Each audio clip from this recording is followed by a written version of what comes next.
ladies and gentlemen. Welcome to the NAPW TakeOver Ground Zero announcement. My name is Kyle Masters. I'm your owner and CEO of the North American Pro Wrestling, here to give you guys some details on the upcoming pay-per-view, TakeOver Ground Zero, our War Games pay-per-view. I know a lot of you have been wondering about this pay-per-view and what's going to happen. Folks, I'm here to tell you those details. So, without further ado, let's get right into it. So, how many War Games matches are we getting? We're going to start things off with that, folks, and we are going to get a total of 4 War Games matches taking place at TakeOver Ground Zero. Now, with these War Games matches, we're going to do a little bit something different here in NAPW. We're going to have not just 4 traditional War Games matches.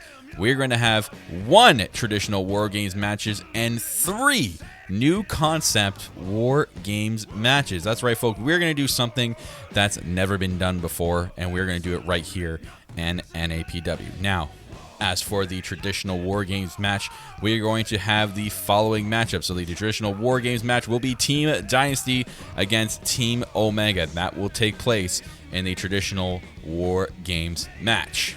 Now, as for the other 3 matches, I can let you guys know that at least one of those matches, I know everyone's been screaming for this, and we've been keeping an eye on the talent down in the AWGP. So, folks, we are going to have an AWGP Showcase War Games match. Yes, I know everyone's going to be excited for that announcement.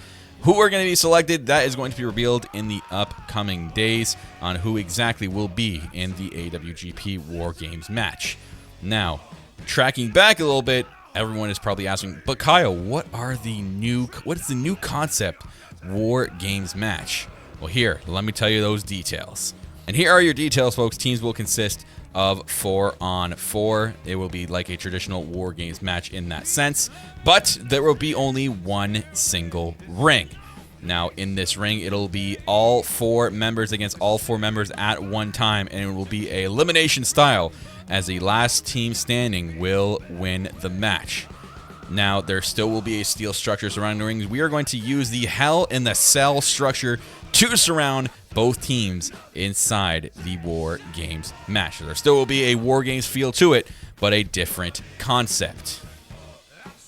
Now, as for the full card will be revealed next week, folks. You're not going to have to wait long, but the entire pay-per-view card will be revealed next week on Friday, October 4th. Now, as for the location for this type of event, folks, we had to select an event where we can do 2 arenas. That's right, folks, 2 arenas, because the traditional Survivor Series match requires a special arena.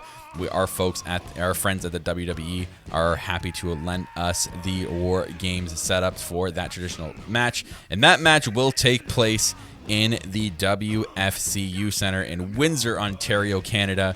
That will be the location for traditional War Games match. Now, as for the rest of the card, folks, the rest of the card will be taking place right over the border, right over the lake, and it will be taking place at the Little Caesars Arena in Detroit, Michigan. So those are your 2 locations for the War Games matches, folks. That is going to wrap it up. More details to be released on Twitter, but as for right now, those are your major announcements taking place for TakeOver Ground Zero. Folks, I'll see you guys next time, but those are your details for the pay-per-view, and we will see you then at Ground Zero. Listen to me! War